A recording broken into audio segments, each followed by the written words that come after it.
Welcome to the IVM Podcast Network.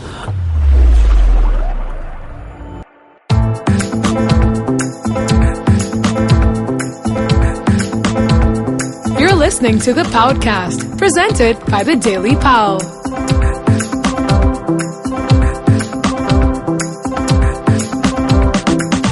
This is Pranati, Amit, and Purva, and we're the Daily Pao, a Bombay-specific food and culture website, and this is our fortnightly podcast, the Paodcast. So in this episode of the podcast, we'll be talking about overused food terms in our food section, Bombay Binge. In the scene, which is our culture section, we'll be talking about Blue Frog. And in Metro Station, in which we talk about all kinds of things related to the city, we'll be discussing Bhendi Bazaar. So tune in for Bombay Binge. Bombay Binge. So today on Bombay Binge, we're going to be talking about overused food terms. And firstly, welcome back, Purva.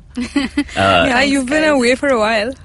And we've had guests for the last, I don't know how many episodes. Well, it's good to know that I was missed. I'm just assuming I was missed. And you're back with a rant. I'm back with a rant, exactly. I think this is just something that every food writer, food journalist will bring up at some point, either write about it or discuss it. And it's about overly how do you say? Cliches, like essentially. cliches on menus and in food writing. I have to say that, before I go on to this, like all these places, I'm not going to name who uses this. I think most of us are sort of guilty of using these words. I am too. And now that I've made this list, I'm going to try and not use these words. And these are words that you see on menus, you see them in press releases, exactly. You see them in food writing and reviews as well. You do. And while I'm looking at menus right now, you see a lot of this in food writing and press releases. But it's even funnier to see them on menus, because it's like suddenly the person writing the menu is a writer, and everything is all about like this sort of too evocative and just too flowery. And I'm just going to point out some of the phrases and words that I've started to hate, actually. That should be banned. That should be banned. This applies to me as well. I'm saying this over and over. Okay, so a few of them are, one very common one is melt in your mouth. My problem with this is that while a shami kebab can melt in the mouth, it has that consistency, a steak shouldn't. And I have seen this on menus where, we have very few menus with steak, but the ones that do have said, a melt in your mouth steak. I don't want that. I want a steak that's medium rare, hopefully, and that does not melt in my mouth. That requires a bit of jaw action. Don't say what you're thinking, Amit.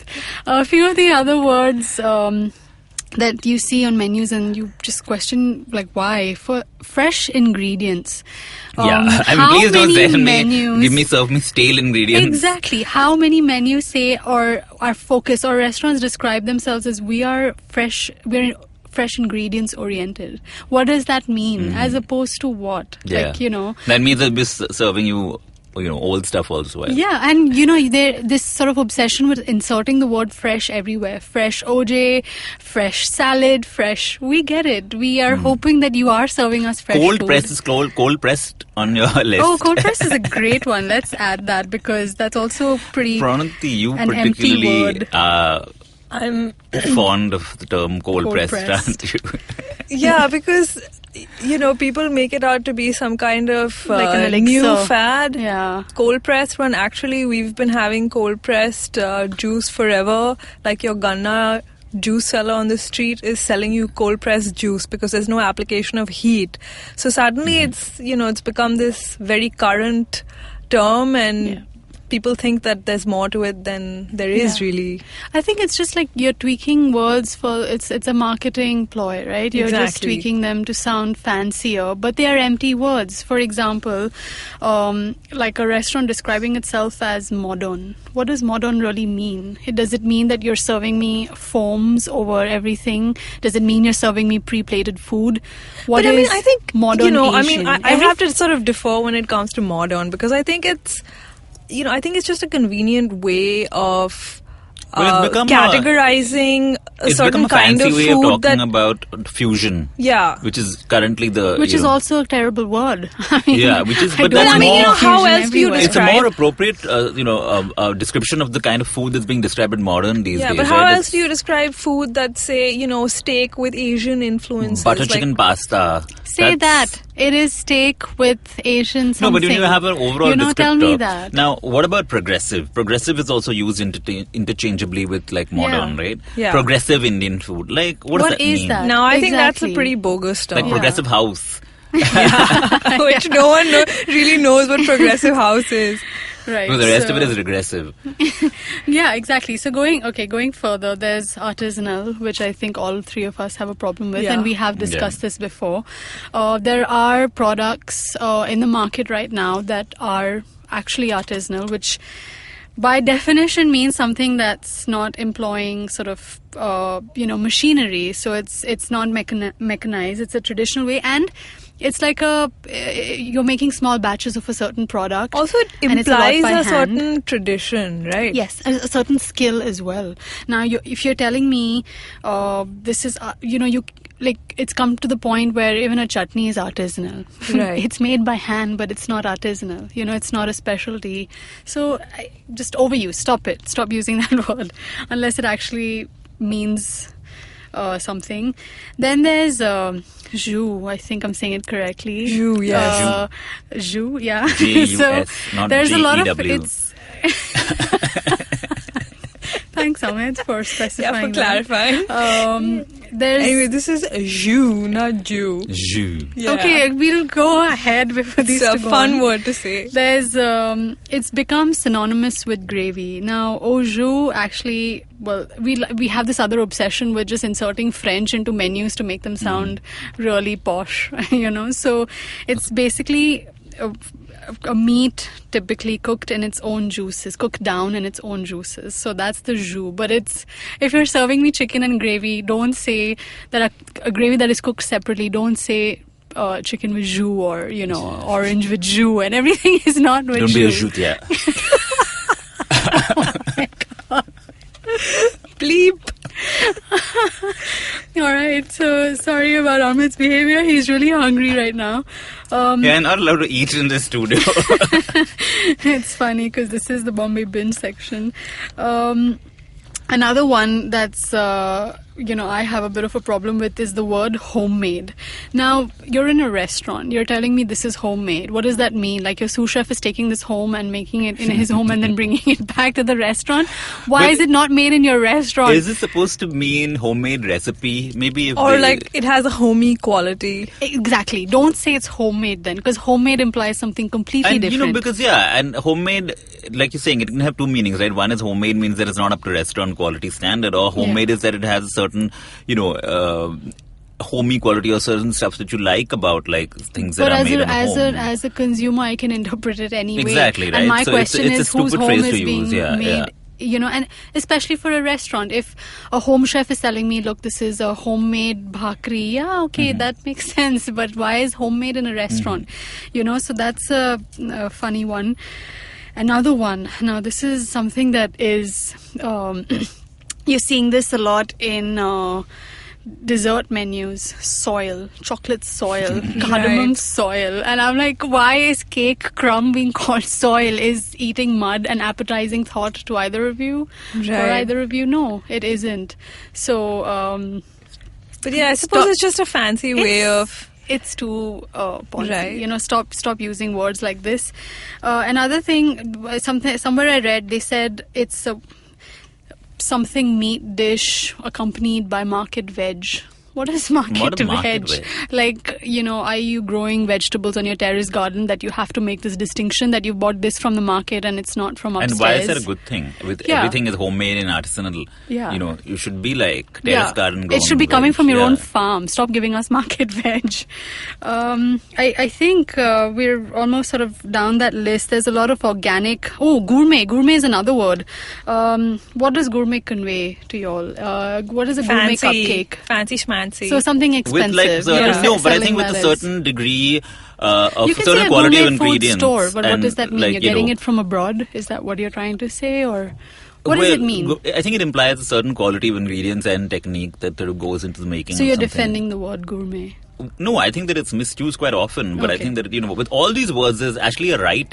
They exist because you use them in certain cases. But what the problem is that they used they're being misused essentially. Or tapas. Like every small plate is now exactly, packaged as tapas. Yeah, it's not all tapas. You're selling me an overpriced small dish and calling it tapas to make it sound like, hey, you're paying extra. Isn't that supposed to be like it's Spanish tapas. in origin? Yeah, it is a Spanish word, and the word refers to a specific type of food. Like they are served as appetizers, but you don't serve me chaat and call it tapas. It's not tapas. Yeah. I think we're towards the end. There's handmade. Isn't everything handmade? So Well, not if it's not artisanal. If it's made it's been touched by machines. Handmade, organic, curated. You're not in an art gallery. You're not a priest. Guys. Curated, right? A priest. What a priest curated. Yeah, I think we can all agree that these. So, do you have a top 5 worst from like? Deconstructed is my favorite. I haven't spoken about it. It should go. It's my favorite word to hate is what I meant. If I wanted a deconstructed plate of something, I would go and buy the ingredients from a supermarket myself. It's lazy plating. You are assembling a cake and taking it apart. Why? Why are you putting in that effort in the first place? Stop deconstructing everything. Nobody's gone to a restaurant and said, oh, let me get a deconstructed apple pie. No, we just wanted plain the way it's meant to be. I think that's more like a personal sort of... Because isn't that... I think that's the reason why this exists is because people want to... they're trying to be creative. They're trying to be creative. But it's it too doesn't much make sense of it. in certain It's also far cases. simpler to do a deconstructed dish than the actual thing. Yeah. Yeah. Like, Because what are you make deconstructed everything nachos? separately. Like, what is that? So it's basically you're buying your corn chips, you're stacking them up, you're putting them next to a blob of dollop. Dollop is another word nobody likes. Anyway, you're putting them next to guacamole and salsa and sour cream, and you're saying this is deconstructed nachos. So basically, you're not mixing it for me. That's the only thing. That's the only difference. So yeah, just. And this is something you ate recently, right? I did. It was not a bad dish, but I have a problem with the word deconstructed. So yeah, I think that's my never rant. use the word deconstructed Around before Purva. Especially when she's hungry. So yeah, that's it for my rant. And stay tuned for the scene. Are you confused about your future education options? Not sure about whether you should be doing an MBA? Or if design school is the right fit for you? Are you worried about how you would finance your education? Find answers to this and a lot more education-related topics on this podcast. Hi, my name is Akhil Daswani. I'm the CEO and co-founder of OnCourse. Hi, my name is Alisha Mashruwala. I'm the CEO and co-founder of OnCourse. And we both are your co-hosts for the OnCourse podcast. Tune in every Monday on the IVM podcast app or any other podcast app you may like.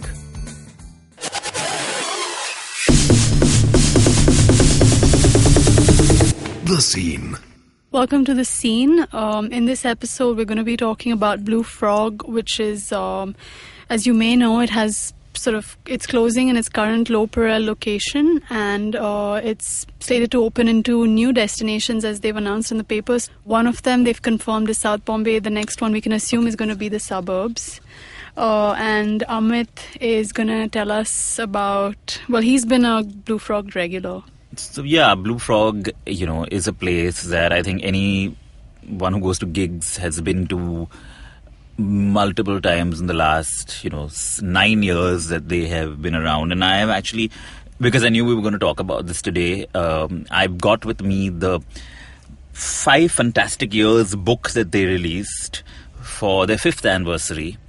It's a nice book. It's really, a bunch of pictures, and it's nicely designed. It's got a lot of trivia and stuff. And I was thinking that they probably release it when they turn 5, because that's kind of like a milestone for a club these days, or a nightclub, or a venue, because that's how quickly the city's F&B scene changes, right? Also I think for so a that, gig venue. Yeah, for a gig venue, because now when you think about places like Jazz by the Bay, which sort of turned into not just Jazz by the Bay pretty soon after they opened, then they become Pizza by the Bay, and they stopped doing gigs altogether. So I think in a life of a of a venue, this is probably why they figured that, hey, 5 is the time that we should try and mark.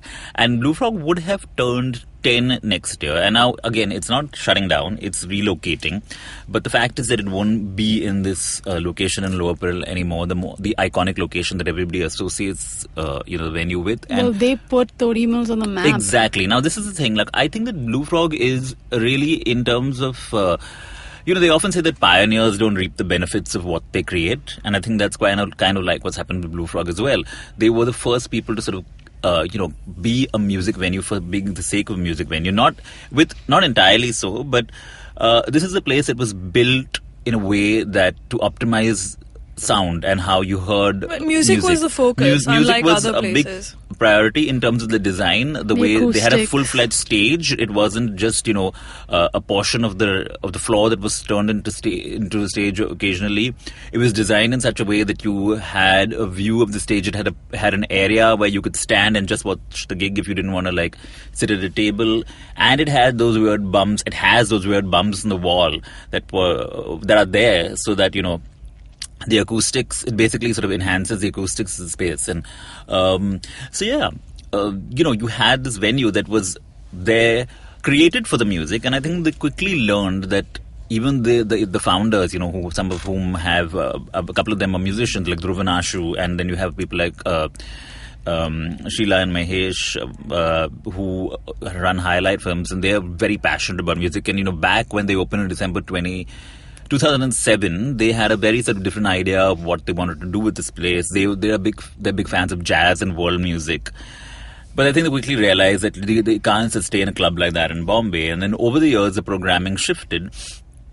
And I think everybody knows about how their very first gig, they actually had, it didn't go quite as well as planned. They had this singer called Sarah Tavares, this world music star, and she came and she actually stopped in the middle of the gig. I wasn't there for it. She actually had a terrible time. She stopped the gig in the middle and she said, look, I can't do this. Too many people are talking. And her music is not like, it's a bit of it as acoustic guitar, just her voice is very sort of mellow. And so the owner is obviously I wasn't there, but there was a report in the papers the next day, and they sort of. I was there for. So she was. She was there for twice, and I went for the next day. I went for the next day, and that day. went off smoothly. The next day went off pretty smoothly, but this first day apparently, so the owner was so embarrassed that they actually went and told the crowd to shut up. And of course, Bombay's social scene were very offended of the fact that they had been actually told to shush and watch a concert. Now, I don't know what they were doing there because it was a gig, and I don't know why they had come to do anything but listen. But this being Bombay, they had come, it was the opening launch of a bar. They saw it as something else. They would come to party, they'd come to socialize. But Amit, it's also sort of semi-style as a restaurant. You can't blame but that's different, right? But this is the first day. You don't know what it's like. They position this as a bar, where with music, a music venue, which, so... anyway, so that's how it obviously didn't go off to a good start. But the next day we went for it. Obviously they'd figure out that, they have to change. Maybe they told her to keep her set slightly more up-tempo. It changed a little bit. The gig went off smoothly. And then I remember that in the first couple of years, first 3 or 4 years, I think I was at Blue Frog at least twice or thrice a week because they were pretty much the only music venue in the city. I mean, the only music venue that actually did original music, and this is what they started out with. And so they did a lot of indie rock gigs. So I was there most of the time. They got a lot of world music acts. Just looking at this book, I think if you're part of the gigging scene, it's where you sort of watched Bauklang, yes, that they launched acapella, that beatboxing Austrian group, which sort of did multiple performances, and I think they packed out Blue Frog and had like the largest crowd ever. I was there for the first one. And they came so many times, and then I remember standing in line to watch Zakir Hussain. It's kind of, amazing that I've seen Apache Indian. Because it was a free gig. Yeah, Apache didn't have such a great gig, but it was, for me, it was fantastic to watch. There was you have so many great memories of Blue Frog. And I remember actually with Arjun, Ravi and I, we used to be there all the time. And we've actually been for gigs where we've been the only people in the audience. Like we watched this band called The Juice from the UK, this rock band, not very well known. We were literally the only 2 people in the audience. But Amit, does this come as a surprise to you, or were you expecting Blue Frogs to make an announcement like this at some point? No, see, the murmurs were there for a long time, right? So, but this is what happened. This was like the when Blue Frog started was a peak, and then slowly, gradually, they also had to shift, their programming. They realized quickly that to sustain it, they had to do a lot more electronic music, and so the weekends were sort of taken over by electronic music and a little bit of stand-up comedy. And then I totally stopped going to Blue Frog on the weekend because it became a totally different scene. It wasn't about the music; it was about like partying. Yeah. And then they brought in people like the Other People, this very popular retro band who was, those nights are completely packed. I did actually go there for research just to see what it was all about, and it was like, so this is the kind of stuff this venue that started out saying that, we wanted to support original music was now having its biggest nights with like DJs, some of them playing their own stuff, some of them playing, Can you really blame the venue? You can't for blame that? them, but at the same time, this is how it changes. And then, so the original music was pretty much during the weekdays, some big ticket acts, during the week. And so then other people started seeing that, hey, there's an audience for live music. So they started programming gigs more and more in other places as well. Now, you also had a place like Zenzi, of course, which, used to be, which was around at the same time, which sort of opened even earlier. It opened around 2004. And then Zenzi was known for its very experimental electronic music stuff. But Zenzi was a much smaller scale. Blue Frog, is a huge venue. It has, I think, standing capacity of 800 or something like that, or maybe that's what the maximum that they can pack it out to. So it was much, much bigger. And Zenzi, in fact, tried Zenzi Mills, which was right opposite Blue Frog, and they had gigs in the upstairs area.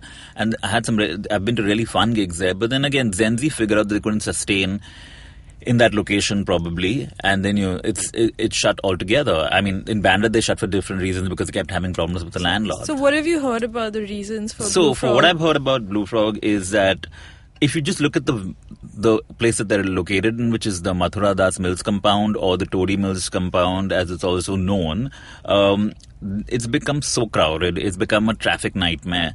There's so many other venues there right now. You've got the Social there. You've got Hoppy Pola, which are much sort of cheaper priced bars. You've got places like Summer House Cafe that's supposed to launch there from Delhi, another popular music venue. Woodside is going to launch there. They've got Barking Deer right opposite Blue Frog. A whole bunch of places. You've got offices there. Only Much Louder, who program the Weekender Festival, are there, who sort of do that. So it's become kind of like this. But that place, the way it is, the layout of that place, it's pretty hard to get there. So, and the rents are, I would imagine, phenomenal. Pretty phenomenal. But do you suppose that if they'd been cleverer about the pricing, because the one grouse everyone has so. about Exactly, Blue Frog yeah. is the So I think that's pricing. where Blue Frog has got it wrong, is in terms of two things. One is their pricing. Their food and drink is very exorbitant. Like a college And it's kid very average, who the food at least. who can't really afford to go there will, probably choose to watch the same act at a Hard Rock Cafe, because at least at the Hard Rock you pay $750 as a full cover charge, and you can have a proper meal there. Like you can have a proper meal for that amount. You can get a burger and you can probably get a beer. But at Blue Frog you probably get a starter or something like that. But they did try to do a lot of this changing with the prices. They started with 300, which is now what you pay at Antisocial. But they do have a full cover as well. They have a full cover, but look, that Blue full Frog. cover works like this. It's 350 on a weekday for entry and 1,000 for the cover. And their drinks are a bit watered down. And their drinks, some of the cocktails are pretty good, I have to say, but it's so expensive. What do you get in that bottle? So you get those mega frogs, which I think most people have, those Which huge is sort of plastic bottles that yeah. look like water bottles, and then I is recycle its water. watered down, yeah. So, I haven't really had a watered down mega frog, I have to say, but I do think it's the mega frog they introduced later is kind of value for money, but I may not want to drink that much on a given night, and maybe I just want a beer, and a beer is nothing like, I think, $350 or something like that there for a pint or something like that. Whereabouts, which is kind of ridiculous, right? I mean, on average, maybe not like cheapest beer, whatever it is, and the food, coming to the food, the Blue Frog has tried very hard with their menus, they've changed them around, but their food is very mediocre. It's the food rather than... I think they started with Rahul Akerkar. They started with Rahul Akerkar, and then Rahul Akerkar moved out pretty soon, and they have had... They've had about 4 or 5 big menu changes under different chefs. And the food has never... And the pricing. I mean, and I think this is where I talk about other places having sort of taken Blue Frog's lead and done something better with it, is that places have figured out that, we'll have live music, but we'll be priced competitively. So what happens is that you've got places, like Social, for instance. Tory Mill Social does gigs. Cafe Zoe, which is also in the same compound, does gigs. But, the experience of watching a gig, I hate watching a gig at either of those places because you can't, they're just not built for gigs. As far as the gig watching experience goes, Blue Frog remains the best place to watch a gig. And then Hard Rock, when they program gigs on the other, what they call... Hard Rock actually was really ridiculous because they call Hard Rock Cafe, but when they opened around the same time as Blue Frog, they had their stage above their bar, so you had to crane your neck to watch the band. Yeah. Now So they have it on the other side side of the stage where they remove the tables and they, so you So it's get a proper easier. stage. Yeah, it's a proper stage, but then they don't do gigs that often. And Hard Rock has always been, from the start, they're a retro. They're fully focused on retro, and Hard Rock now has actually started doing metal gigs, which Blue Frog used to do occasionally. And if you look at Blue Frog's programming today, in the last 6 months, I've probably been to Blue Frog twice, I would say, which kind of is a telling sort of thing, right? Somebody who used to go. I wouldn't say I go to Hard Rock for the food or drinks. I don't go to Hard Rock. I haven't been to Hard Rock at all. Yeah. Because, from what I heard, Hard Rock has some pretty big sound issues as well. sound can be, is not always great. So you have... what you have at Hard Rock is, a hit and miss. So, and they haven't really programmed an act that I really want to see. But at Blue Frog, for instance, they've shifted the programming in a way that now they have cover acts, or they have a DJ. They have a Tuesday bar night where they play pop music, and I think they've got some random stuff happening throughout the week. Very occasionally will they actually have a rock band, and they have a DJ on the weekend. To be fair, they tried everything. So it's not like you have to give them credit. And they open and shut in Delhi, but they've opened in Pune and Bangalore, and they're running in Pune and Bangalore, and you have to credit them for really revolutionizing the city's live music scene. Exactly. And if you look at all the gigs that used to happen at Blue Frog are now happening at Antisocial in Khar. Now, I quite like Antisocial, but too. for the only reason being, while I completely hate Tory Mill Social, I like Antisocial because it's below... it's actually below the Car Social, and I have not dared to venture into the Car Social because it's not worth it. It's just swarming with teenagers, and I have no interest in going there. So I literally tunnel vision, go straight to the basement because it's located in the basement. And what I love about about Antisocial is that it's barely got any tables, right? There are only a few scattered on the side. So it's just this big room with a stage, and the focus is completely on the music. Very well air conditioned, lot of space. And the air conditioning is good, and so that's what makes it good. So I think, but then look at this. The only reason that Antisocial is able to do that is because they have a Car Social that's probably running the rest of it, enabling them to do this. So Antisocial is almost like their CSR division. So, and Blue Frog couldn't do that because of the layout, right?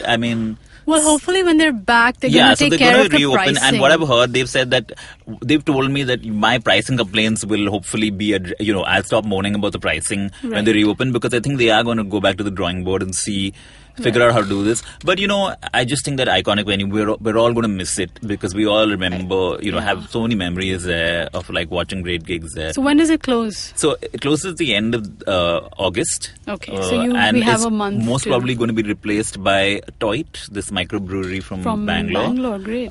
So it's going to be like the beer destination for Low Parel. Exactly. Yeah.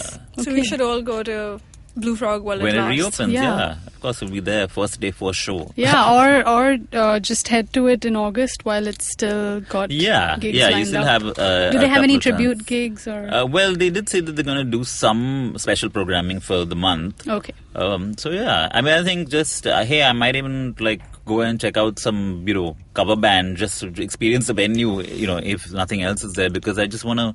Go for one last gig. So you know where to find Amit in the month of August, and that's it for The Scene. Hi, I'm Amit Verma, the host of the weekly podcast The Scene and the Unseen. In my show, I examine the scene effects and the unintended consequences of public policy and private action. I show how policies meant to help the poor often end up hurting the poor. I've done episodes so far on demonetization, GST, surgical strikes, immigration and MRP. And I will continue my forensic assault on the truth in the weeks to come. Catch the show every Monday on the IVM Podcast app or any other podcasting app that you prefer. Or visit sceneunseen.in for all the latest updates. Metro Station. Okay, welcome to Metro Station. And today we're going to talk about Bhendi Bazaar, which is going to radically change very soon because it is basically the site of the city's first cluster development project, if I've got the phrase right. That's right. And Pranati is going to tell us why you should go there right now and check out some of Bombay's iconic sights and sounds. Well, recently I went for a talk on Bhendi Bazaar, and it was...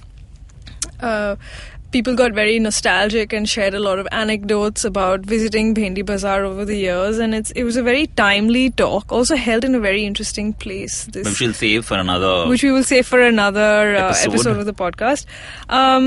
Timely because currently, as you know, Bhendi Bazaar is undergoing a massive redevelopment, and by Bhendi Bazaar I mean 16.5 acres under the JJ flyover, and this cluster development, it's been carried out by sort of the Bori community, by specifically the Saifi Burhani Upliftment Trust. It's a trust that's run by their spiritual leader, the Sayadna.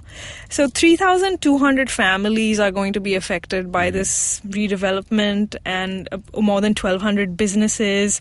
And if you go to the area, you would have noticed that most of the houses are very dilapidated, and they're chawl-like structures, and they have a certain decrepit beauty to them, but they're actually awful to live inside. Like if you've ever been inside one of these buildings, you would have seen that the average size of a flat is under 200 square feet, and an entire family lives there, and that could be 4 people, 6 people. They're all crammed into a very tiny apartment.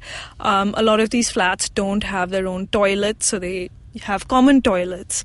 So I think the Sayadna, their spiritual head, the former Sayadna, he died recently. He sort of realized that something had to be done about this area, which is why this was proposed all the way back in 2009. And then nothing was actually done about the project till very recently. I mean, now there is something known as a war room in Mantralaya, which means that sort of any hurdles that come up are dealt with speedily.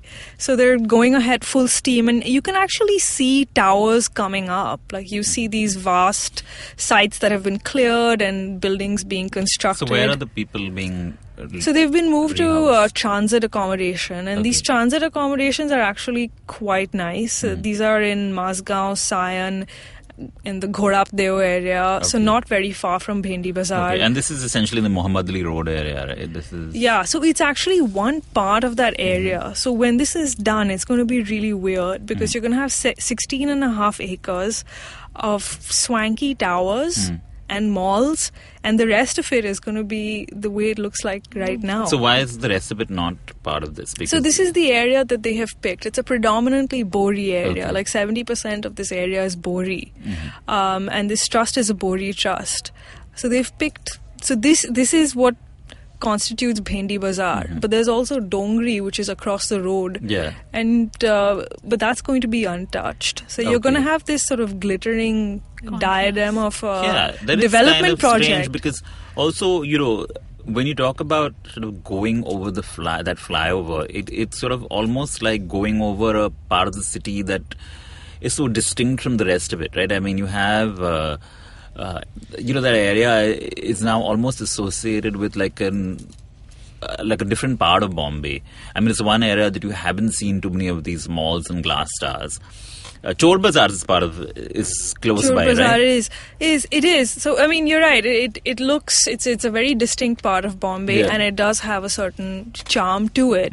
But then the reality is that I mean, if you're living in it, it's awful to live not there. Necessarily What the happens best. to all the little food shops along that area? I mean, I think one reason a lot of people who don't live in that area go to Bhendi Bazaar is to eat, especially during Ramzan. So all those shops are going to go. And even Chor Bazaar, I mean, the shop owners at Chor Bazaar are resisting being moved into a mall. I mean, that's the idea, that they will all be moved into a mall. So essentially what will happen is street life might vanish. And street life is such an essential part of the Bhendi Bazaar area.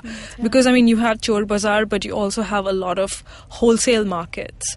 So they're actually already, some of them have been relocated to a mall, and they're not very happy about it because footfalls have drastically fallen. Of course, right? yeah. I mean, it's just so much easier to buy stuff off the street than to go inside a mall. And I mean, can you even imagine the guys at Chor Bazaar, which is not just curios and posters, but also has a small auto parts market? I mean, can you imagine them inside a mall? It's so bizarre, right? And even in Bohri Mohalla, where we all go to eat during Ramzan, a lot of them will probably end up being relocated. But is this like a tussle between the residents and the businesses? Is it come down to that, or? Well, I mean, the businesses aren't. Because I'm assuming they stay around the same place. Yeah, exactly. Right? So they are protesting, but there is also some effort to have street level shops. So, I mean, I'm not sure how that is going to pan out. You will have malls, and I think you might have some street level shopping. So, who knows, maybe Chor Bazaar will not be relocated to a mall after all, but it'll just be gussied up. Yeah. I don't know about that. But in general, it hasn't been very hard to get consent for this because, I mean, you know, the residents, who wouldn't want a bigger house? Place to stay, like, you will get a minimum 350 square foot house. Yeah. So it's going to be one of those places where it's going to maybe make life better for the people who actually live there, but for everybody else, it's going to be like, oh, this gentrification has happened, and like, exactly. You know, And I mean, this is the character has gone from this area, and now, you know. I mean, purely for selfish reasons, I can't imagine. Like, I go there annually for Ramzan, but I can't understand what it would be like now. Yeah, after I mean, that's a tricky debate, right? You know. Between so how necessity soon and is it going to sort of all of it? When do they plan to complete you said the that entire they've thing? already I mean, the work is going on full swing. I think you'll start seeing actual changes over the next few months. I recently went to Chor Bazaar, and while Chor Bazaar is intact, I noticed that some of the shops near the mosque, there's a Bohri mosque over there, the shop fronts have been made uniform. So the signages are uniform. It looks very systematic. So maybe something like that is going to be replicated in other parts of Bhendi Bazaar. But there's also the fear that this might become a gated community, because essentially what's going to happen is that there are going to be 17 towers, and 13 of these towers are going to house all these families, over 3,000 families, and the rest of the 4 towers will be put on the market. So this entire project is a no profit, no loss, and that's how they're hoping to recover some of the money, by selling these flats on the open market. Okay. But when you have towers, you have the sort of risk of becoming a gated community, right? And so that's one sort of concern, that there might not be the same flow of human traffic that there is today in Bhendi Bazaar. And is this sort of being looked as a model for other localities to follow? I think it is, and which is why so much, I mean, it's been given priority, and there is this war room, because it fits in with, the Prime Minister Modi's idea of smart cities. Because, you have these towers, but you will also have civic infrastructure, you'll have wider roads, you'll have sewage treatment, solar electricity. So it ties in with that. Now, what that means for the city and how it will work as an urban interesting urban project, I mean, I don't know. But I mean, the point is that since this is going to change rapidly over the next few months, we should all make trips to Chor Bazaar. Make trips and Bombay trivia. There's also the Bhendi Bazaar Gharana, which is the only actual Hindustani classical music school that Bombay has, which has origins in the area, which is why it's called that. Yeah. Anyway. And second piece of trivia, it's called Bhendi Bazaar, and Bhendi is a corruption of behind, because it's behind the bazaar, behind Crawford Market. Ladyfinger. It has nothing No, but to that do is with... also, according to Deepak Rao, our friend, the local historian, there were groves of Bhendi, apparently. Okay. But that's also Bhendi one was legend. Behind was corrupted to Bhendi. Behind the bazaar. So that's what it was. Bhendi Bazaar. Yeah. Right, so that was it for Metro Station, and we'll be back next week with Pao Bites. But be sure to follow the Daily Pao on Savan, and also remember to sign up for our newsletter, which you can do by logging on to our website. Yeah. We're also on Facebook, Instagram, and Twitter as the Daily Pao, and also on Snapchat as the Daily Pao. See you next time.